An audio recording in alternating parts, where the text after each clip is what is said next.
ఈ కొడుకు వచ్చిన తర్వాత ఆయన స్పెషలిస్ట్ కదా, ఆయన కూడా సరే వచ్చాడు. వచ్చిన తర్వాత నేను కూడా చూస్తానని చెప్పి ఆయన కూడా చూస్తాను. సరే, ఈ తండ్రి అయినటువంటి వాడు ఒకరోజు పక్క ఊరికి దేనికో ఏదో ఫంక్షన్ ఏదో ఉంటే ఆయన వెళ్ళాల్సి వచ్చింది. సరే, ఈ తండ్రి ట్రీట్మెంట్ ఇచ్చేటువంటి వాళ్ళు ఉండరు చూడండి, ఆ గ్రామంలో ఉండే ఒక పెద్ద షావుకారు ఉండేవాడు.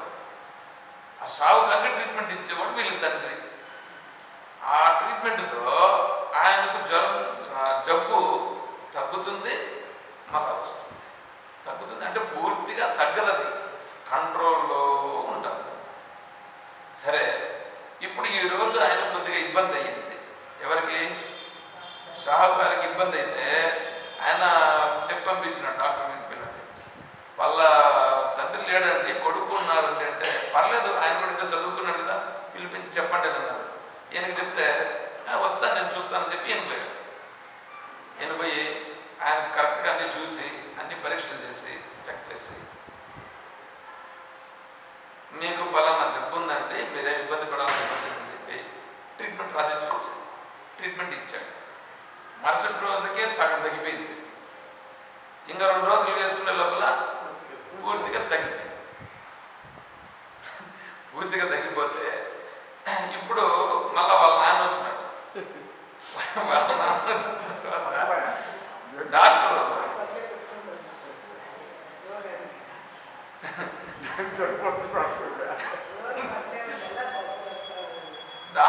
ఆయన వచ్చినాడు. వాళ్ళ ఆయన వచ్చినాడు. ఈయన షావుకారు నుంచి కబురు రాలేదు. సరే, మళ్ళా కబురు రాకపోగా ఏమొచ్చిందంటే ఆయన పండ్లు కొద్దిగా దక్షిణ అంతా ఎత్తుకొని ఈయన దగ్గరికి వచ్చినాడు. ఎవరి దగ్గరికి? కొడుకు దగ్గరికి వచ్చినాడు. కొడుకు దగ్గరికి వస్తే ఏంటి మీరు చాలా బ్రహ్మాండంగా బాగా రెడీ అయిపోయినారు అంటే, అయ్యా నీకంటే నీ కొడుకు చాలా దాన్ని ఏమంటారు, ఎక్స్పర్ట్ అండి, చాలా మంచి డాక్టర్ అయినాడు, నిజంగానే నీ కొడుకును భలే చదివించినా మంచి పని చేసినాడండి, నాకు ఆరోగ్యం కుదుట పడింది అని చెప్పినాడు. కుదుట పడింది అని చెప్పిన తర్వాత ఇదంతా ఇచ్చేసి ఆయన వెళ్ళిపోయినాడు. వెళ్ళిపోతే వచ్చి కొడుకుతో కూర్చొని మాట్లాడుతున్నాడు. ఏమిరా, ఆయనకి ట్రీట్మెంట్ ఇవ్వడం నాకు తెలీదా? ఆయనకి ట్రీట్మెంట్ ఇవ్వడం నాకు తెలీదా? ఆయన ఈ బిల్డింగ్ కట్టడము, నిన్ను చదివించడము, ఇవంతా చేయడం ఎట్లా చేసినాను అనుకుంటున్నావు? ఇట్లాంటి వాళ్ళందరినీ నేను మెయింటైన్ చేస్తున్నాను కాబట్టి నీ చదువు జరిగింది, ఇప్పుడు ఈ బిల్డింగ్స్ అంతా కట్టినాను. నువ్వేమరా అంటే సడన్గా అయితే పెద్దదిగా తెలిసిన మాదిరి పోయి నీ ట్రీట్మెంట్ ఇచ్చేసి వస్తే చూసారా ఎట్లా? అట్లాగా మనం కూడా ఏమంటే, అందుకని మీ పిల్లల్ని ఎవరిని తీసుకురావడం లేదు మీరు. ఎందుకంటే పొరపాటున వాళ్ళు కన్నా విని వాళ్ళు కన్నా తెలుసుకుంటే, ఏడ పొరపాటున వాళ్ళు ఏమన్నా వేదాంతం లేకపోతే మీరైతే ఏం చేస్తారు? కరెక్ట్గా మెయింటైన్ చేస్తారు. డాక్టర్ మాదిరి శాస్త్రాన్ని మేము బాగా వింటున్నాం కాబట్టి శరీరం ఏమో మాకు తెలుసు, ఆత్మ కూడా మాకు తెలుసు. కాబట్టి ఇక్కడ శరీరము ఆత్మ ఇక్కడ ఉంటాం. ఇంటికి పోయిన తర్వాత ఏం చేయాలో అది మేము చేస్తాం అన్నట్లుగా ఉంటుంది మన పని. చూడట్లా ఉంటుంది. కాబట్టి ఆలోచించాలి. వీటికి వచ్చింది కథలు వినడం కొరకు కాదు. మీరు ఇంతవరకు కథలు విని ఉంటారు. ఈడ వచ్చింది, ఈడ వెనకాల పెట్టుకున్నాను చూడండి, వెనకాల పెట్టుకున్నానే ఈ మహానుభావుని యొక్క బీజమే ఇక్కడ ఉన్నది. కాబట్టి ఈ మహానుభావులు చెప్పేటువంటివి వస్తాయి ఇలాంటివే. కానీ ఇంక వేరేటువంటివి కథలు, కాకరకాయలు ఇవన్నీ ఉన్నాయే, అటువంటివి రావు ఇక్కడ. ఎందుకంటే తత్వం తెలుసుకోవాలి. కానీ జీవితం వచ్చిన తర్వాత జీవితంలో నేను ఏమి తెలుసుకోవాలనో దాన్ని తెలుసుకోవాలి. ఏమి తెలుసుకోవాలో దాన్ని తెలుసుకోవాలి. డబ్బును సంపాదించుట.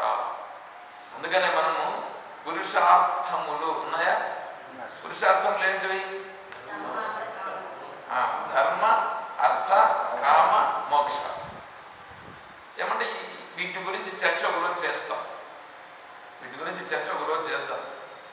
ధర్మంగా ఉంటే నీకు మోక్షం వస్తుందా? అర్థాన్ని సంపాదిస్తే మోక్షం వస్తుందా? కామాన్ని అనుభవిస్తే మోక్షం వస్తుందా? ఇవి మూడు చూసుకోవచ్చు. మూడింటి పైన విచారణ చేస్తాం. ఏమంటే ధర్మము నీకు ఒకటి ధర్మం అయితే వేరే వాళ్ళకు అది ధర్మం కాదు. నీకు ధర్మం, ఇంకొకరికి అది ధర్మం కాదు. వాడికి ధర్మం అయింది, నీకు ధర్మం కాదు.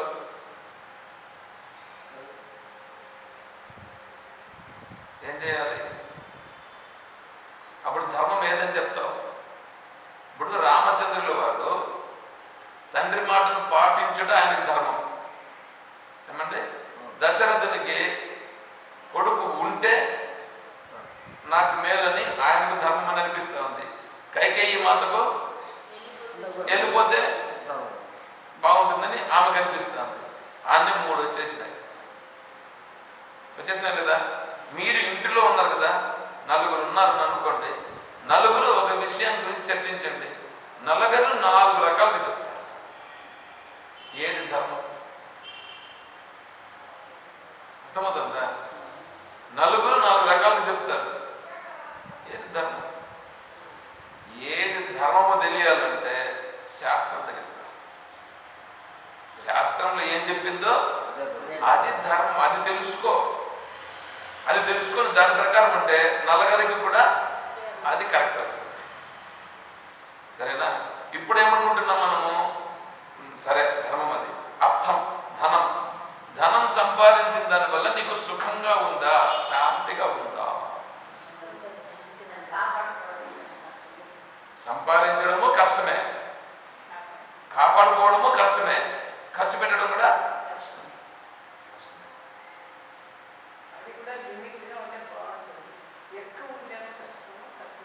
అదే కదా తెలుసుకోమని చెప్తాను ఇక్కడ.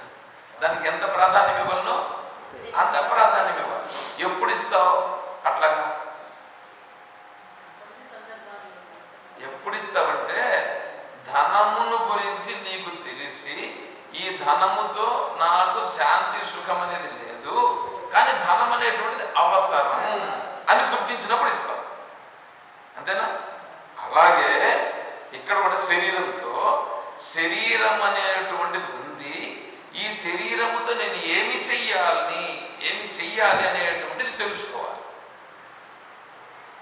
అర్థమవుతుందా?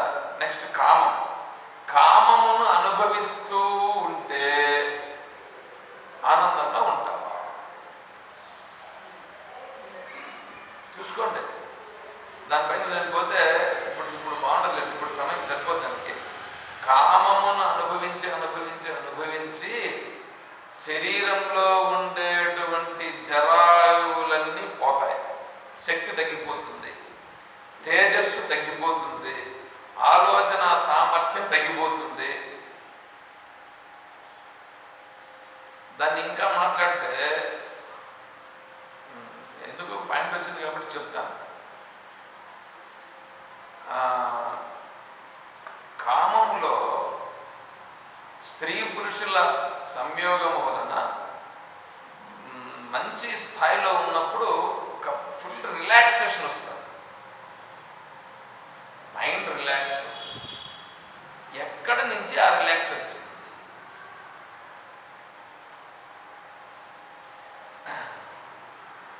ఎక్కడి నుంచి ఆ రిలాక్స్ వచ్చింది? దానిపైన పెద్ద రీసెర్చ్. నేను ఊరికేం చెప్పాను, నేను కూడా చెప్పినా కదా. దానిపైన రీసెర్చ్. ఎందుకంటే ఇప్పుడు స్త్రీ పురుషుల పైన వ్యామోహం, స్త్రీని చూస్తే పురుషుడికి, పురుషుని చూస్తే స్త్రీకి వ్యామోహం ఉంది కదా. ఎందుకు వ్యామోహం ఉంది? శరీర భావన. శరీర భావాన్ని, శరీరముతో మనం ఏదో పొందవచ్చుననేటువంటి భావన. ఆ భావన వలన వీడికి ఇంతకుముందు ఏదో అనుభవించినాడు, ఏదో ఒక అనుభూతి కలిగింది. ఆ అనుభూతి సూపర్ స్థాయికి చేరి మైండ్ అంతా ఏమిటంటే ఒక రిలాక్సేషన్, అన్నింటికంటే ఒక గొప్ప హాయిని ఇస్తుంది. ఆ హాయి ఎట్లొచ్చింది? శరీరంలో ఒక రకమైన హార్మోన్ రిలీజ్ అవుతుంది. ఆ హార్మోన్ ఇప్పుడే ఎందుకు రిలీజ్ అయ్యింది? ధ్యానం చేస్తున్నాడు ఒక అతను, ధ్యానంలో ఉండేటువంటి అతను, ధ్యానం చేసినటువంటి అతనికి ఆ హార్మోన్ ఎప్పుడు అలాగే రిలీజ్ అయింది. ఎప్పుడు ఉంది అతనికి, ఎప్పుడు ఫ్రీగా ఉన్నాడు అతను, ఎప్పుడు అదే ఆనందంగా హాయిగా ఉన్నాడు. అతను ఏమి స్త్రీ ఆనందాన్ని పొందలేదే, పొందకపోయినా మరి అతనిలో ఆ హార్మోన్ ఎట్లా రిలీజ్ అయింది? వీళ్ళలో ఈ సమయంలో కొద్దిగా హార్మోన్ రిలీజ్ అయింది, కొద్దిగా రిలీజ్ అయింది హార్మోన్. ఏమిటి డిఫరెన్సెస్ అని దానిపైన రీసెర్చ్ చేశాను.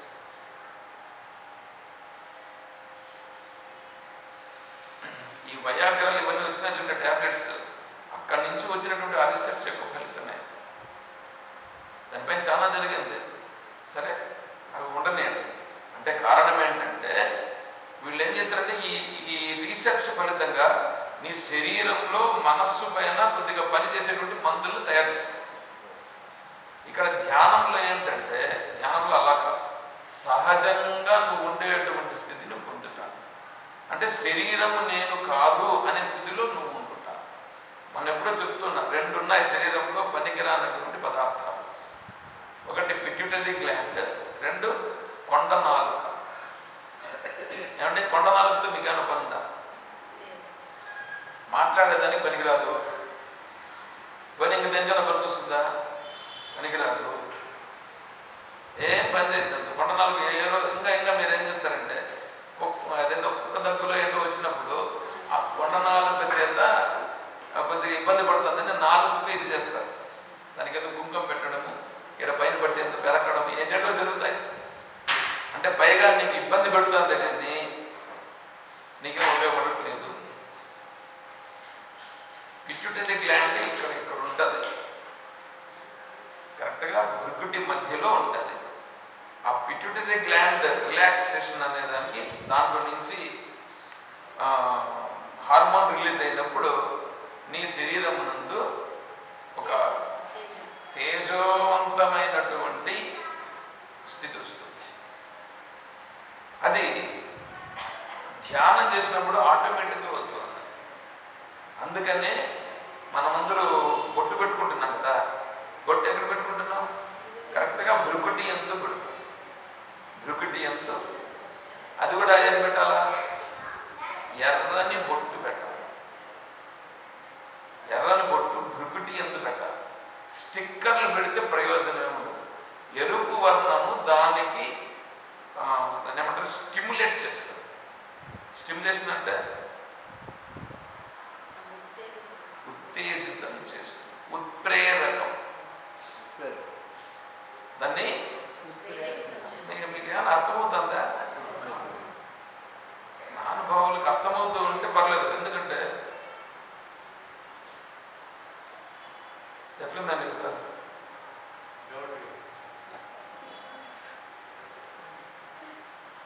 టీచర్కి ఏమనిపిస్తుంది అంటే వీడికి అర్థమవుతుంది, వీడికి అర్థమవుతుంది అంటే వాడు ఏమన్నా అట్లన్నా ఇట్లన్నా, వాడు అట్లా అంటే ఇట్లా అంటే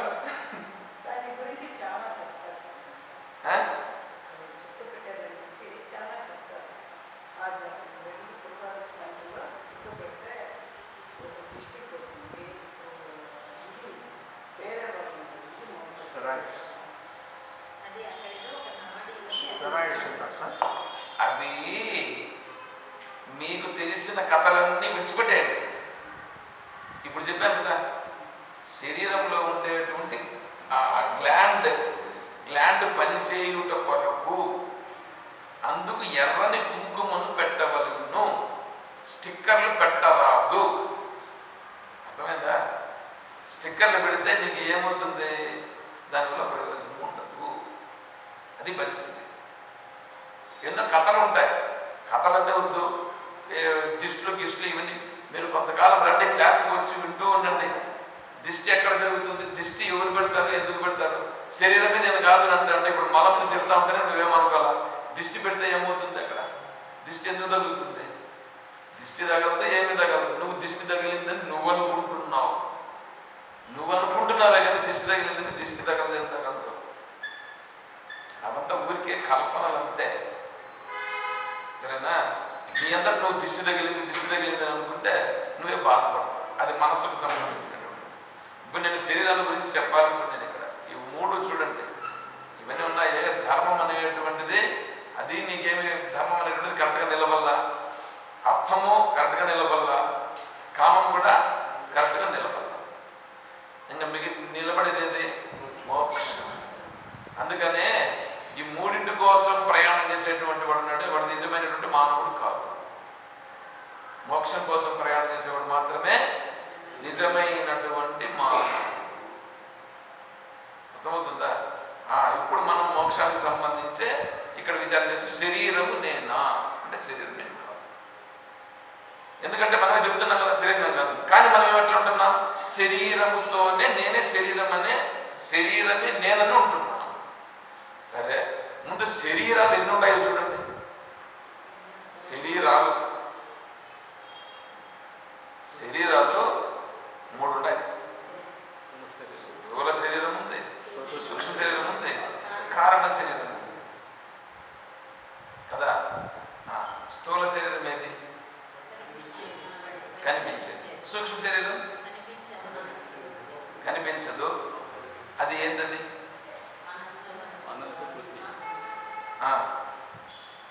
కారణ శరీరం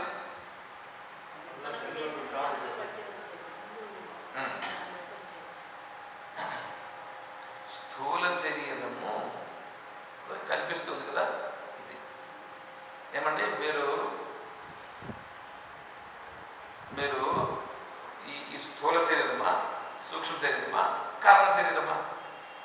3 నేను కాదనుకున్నాం కదా. ఇప్పుడు శరీరము నేను కాదు అని అన్నాం కదా. శరీరం నేను కాదని అన్నప్పుడు 3 శరీరాలు కూడా నేను కాదు. 3 శరీరాలు నేను కావు. ఆ 3 శరీరాలు ఏంటేంటిది?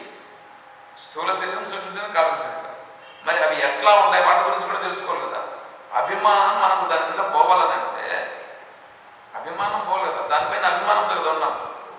బ్రాహ్మణ్యం కులగోత్రేచ నామ సౌందర్య జాతయ సర్వే స్థూలగత దేహా స్థూలాత్ భిన్నస్య మే నహి. నేను బ్రాహ్మణుడు, క్షత్రియుడు, వైశ్యుడు, శూద్రుడు ఏదో అంటున్నారు కదండి. ఇది మీ శరీరంలో ఎక్కడైనా బ్రాహ్మణుడని, క్షత్రియుడని, వైశ్యుడిని, శూద్రుడిని ఉందా? మీ శరీరంలో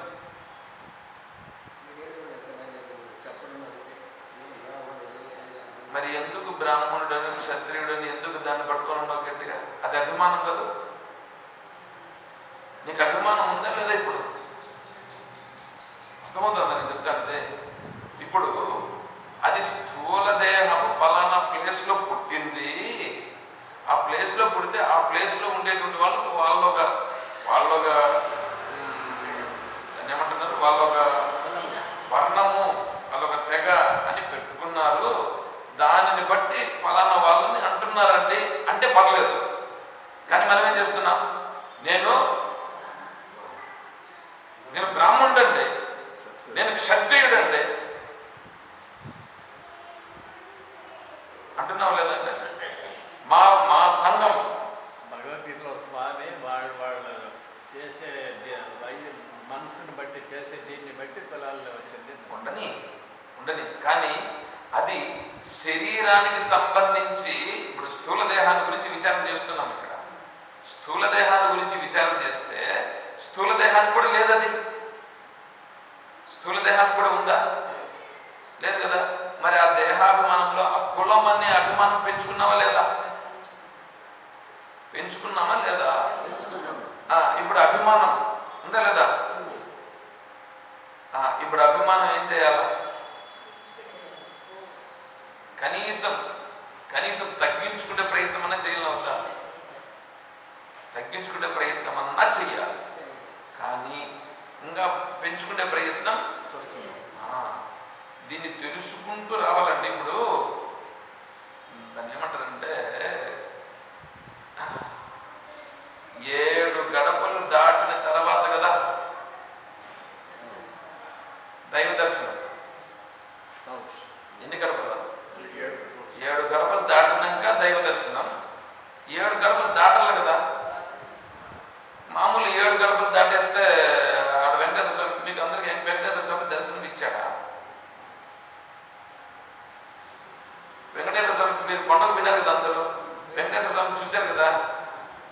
వెంకటేశ్వర స్వామి మీతో మాట్లాడినాడా? వెంకటేశ్వర స్వామి మీకు ఏమన్నా చెప్పినాడా? దానికి ఎందుకు విన్నారు? దేవో దేవాలయ ప్రోక్త జీవో దేవ సనాతనః యసేదజ్ఞాన నిర్మాల్యం సోహం భావేన పూజయేత్. దేహో దేవాలయః. దేహమే దేవాలయం. ఈ దేవాలయములు 7 గడపలు ఉన్నాయి. ఈ 7 గడపలు ఓ గడప దాటుకుంటూ పోవాలి. అవునా? ఆడవి 7 గడపలు దాటేది కాదు, పెద్ద కష్టమైనది కాదు అది. ఈడ దాటితే ఇక్కడ ఉండేటువంటి వెంకటేశ్వర స్వామిని చూడు. ఏమంటే ఇక్కడ ఉండే వెంకటేశ్వర స్వామి చూడ అంటే, నేను ఆడవి వెంకటేశ్వర స్వామికి అభిషేకం చేపిస్తాను. నీ అభిషేకం చేపిస్తే ఏం ప్రయోజనం? నీకేం శాంతి కలిగింది? ఏమన్నా శాంతి కలుగుతుందా? ఆ చేపించిన దానికి కానీ నీకు 20,000 30,000 ఖర్చు అవుతుంది. ఆ రోజు మాత్రం నీకు కొద్దిగా సంతోషంగా ఉంటుంది. ఎందుకంటే ఆ రోజు నువ్వంతా కొద్దిగా ఫ్రెష్గా ఉండడం, నీ మైండ్ కూడా ఒక స్థాయికి వెళ్ళినట్లుగా ఉండి అక్కడ ఒక విధమైన ఆనందం ఉంటుంది. అందుకు చెప్తాడు అంటే దేహానికి సంబంధించి 7 మెట్లు తీసుకురావాలి ఇప్పుడు ఇక్కడి నుంచి. దాంట్లో ఈ బ్రాహ్మణ్యం, కులగోత్రేచ్ఛ ఇవన్నీ ఏంటివి? ఇవన్నీ మొదటి కాంపౌండ్ వాళ్ళు ఉండేటువంటివి. వాటి నుంచి దాటి లోపల పోవాలి కదా. గుడి లోపలికి వెళితే లోపల గర్భగుడి ఉంటుందండి. గర్భగుడి తర్వాత ఇంకొక ఇది ఒకటి ఉంటుందండి. ఆ గర్భగుడిలోకి పోయే వాళ్ళు కొంతమందే వెళుతారు. గర్భగుడి నుంచి తర్వాత వచ్చినటువంటి ప్లేస్లకి కొంతమంది వస్తారు. వీటికి వచ్చేటువంటి వాళ్ళు లోపలికి వెళ్ళరు. వెళ్తారా? అక్కడ ఉండేటువంటి వాళ్ళు సేవలు, అక్కడ ఉండేటువంటి లోపలికి వెళ్ళేటువంటి ఆయనకు ఈ ఉండేటువంటి వాళ్ళు అందించేదానికి మాత్రం వెళ్తారు ఇంట్లో. ఆ తర్వాత అందరూ వచ్చే వాళ్ళందరూ అక్కడే చూసి జై విజయ్ దగ్గర నుంచి అట్లాగే వెళ్ళిపోవాలి. అటు చూసి ఇంతకుముందు గురువారం కొద్దిగా లోపలికి విడిచిపెట్టి నిజపాద దర్శనంకి విడిచిపెట్టేవాళ్ళు. ఇప్పుడు నిజపాద దర్శనం చేస్తున్నారు లేదా నాకు తెలియదు. జయ విజయ్ దగ్గర నుంచి అట్లా ఏమైనా పంపిస్తున్నారో తెలియదు నాకు. నేను అక్కడ తిరుమలలో ఉన్నప్పుడు గురువారం ఉండేది నిజపాద దర్శనం అని. అందుకోసం లోపలికి విడిచిపెట్టి అక్కడి నుంచి తిప్పి పంపించేవారు. నిజపాద దర్శనం లేకుండా ఉంటుంది గురువారం అట్లా చెప్తాను. పాదములు చూసేదానికి పాదముల దగ్గర కూడా ఇది ఉంటుంది. అవి కూడా మీరు చెప్పేది కూడా అది కూడా ఉంటుంది కొద్దిగా. సరే, ఇప్పుడు ఎందుకు చెప్తున్నామంటే అక్కడ చూడటం పెద్ద కష్టం కాదు. నువ్వు డబ్బులు ఖర్చు పెట్టి ఎంత చూడొచ్చు.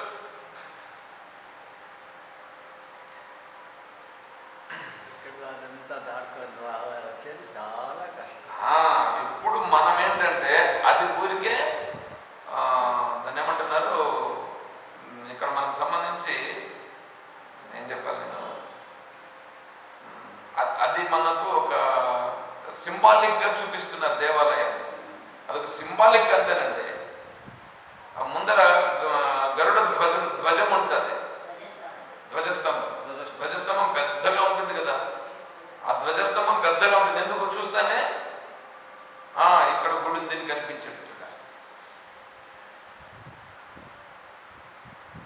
దాని తర్వాత ఇంక మీకు అన్నీ ఒకటి వస్తూ ఉంటాయి. నేను ఈరోజు అనుకుంటా ఒకటి పెట్టాను. కంచి స్వాముల వారు చెప్పినటువంటి దాంట్లో ఒకటి పెట్టాను. ఈ సగర చక్రవర్తి కుమారులు ఉన్నారు చూడండి. సగర చక్రవర్తి కుమారులు భూమిని తవ్వినారని చెప్పి ఉంది కదా మనకు. భూమిని తవ్వగా పాతాళ లోకానికి పోయినారు అనేటువంటిది కథలో ఉంది. దాంట్లో ఈరోజు చూస్తే నాకు కొద్దిగా తల కూడా ఇదైంది, మా షేక్ అయింది. ఏంటంటే అమెరికా ఇండియా రెండు ఆపోజిట్గా ఉన్నాయంట. ఈ భూభాగంలో భూమి గుండ్రంగా కదా ఉంది. ఇక్కడి నుంచి ఈ పక్కకి అమెరికాకు, భారత్కి ఈ పక్క నుంచి వీళ్ళు తవ్వుకుంటా పోయినారనుకో, తవ్వుకుంటా పోతే ఈ పక్క అమెరికాకి వెళ్తారు. అర్థమవుతుందా? ఇక్కడి నుంచి సగర చక్రవర్తి కుమారులు తవ్వి లోపలికి వెళ్ళక ఇక్కడ అక్కడ ఏదో దేశం పేరు కూడా పెట్టున్నాడు.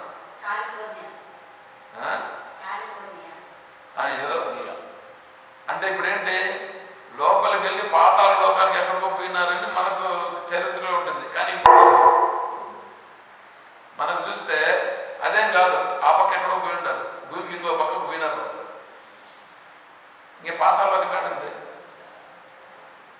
పాతాళలోకము ఈ పక్క నుంచి ఆ పక్కకు పోయితే అదే పాతాళలోకం. ఇప్పుడు తిరిగేస్తున్నారు లేదా, ఆ పక్క అన్ని లోకాలు తిరిగేస్తున్నారు కదా.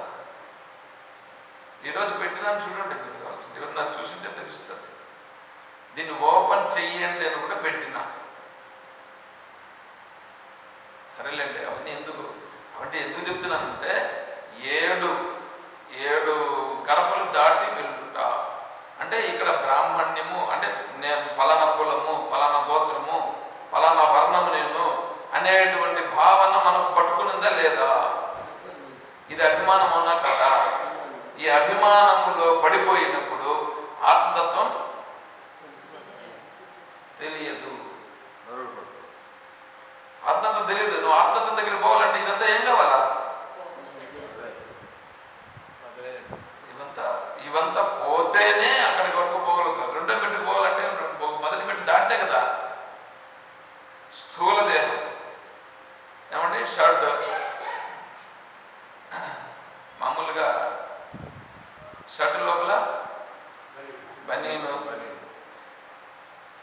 ఇప్పుడు చలికాలం అయితే స్వెటరు ఉంటాయి కదా, 3 ఉన్నాయి కదా. 3 వేసినప్పుడు నీకు శరీరం కనిపిస్తుందా? పైకి కనిపించేది ఏది? పైన స్వెటర్ కనిపిస్తుంది, దాని లోపల షర్ట్ ఉంటుంది. షర్ట్ కూడా పూర్తి కనిపించదు. దాని లోపల బనీన్ ఉంటుంది, అది అసలు కనిపించదు. అవునా? పైన కనిపించేది స్థూలం, దాని లోపల ఉండేది సూక్ష్మం, దాని లోపల ఇంకా ఉండేది కారణం. అదేవిధంగానే స్థూల శరీరం, సూక్ష్మ శరీరం, కారణ శరీరం 3 ఉన్నాయి. ముందు స్థూల శరీర అభిమానం తగ్గాలి, సూక్ష్మ శరీర అభిమానం తగ్గాలి, కారణ శరీర అభిమానం కూడా తగ్గాలి. 3 శరీర అభిమానాలు పోతే అప్పుడు వెనకాల ఉండేటువంటి ఆత్మస్వరూపం అంటే ఏంటి అని తెలుస్తుంది. అర్థమవుతుందా? నేను స్థూల దేహాభిమానం గురించి చెప్పాలా, సూక్ష్మ దేహాభిమానం గురించి చెప్పాలా, కారణ దేహాభిమానం గురించి చెప్పాలా? మీకు అభిమానం ఉందా లేదా అనేది మీ నోటి నుంచి చెప్పించాలా. చెప్పించి ఓహో ఇవన్నీ నేను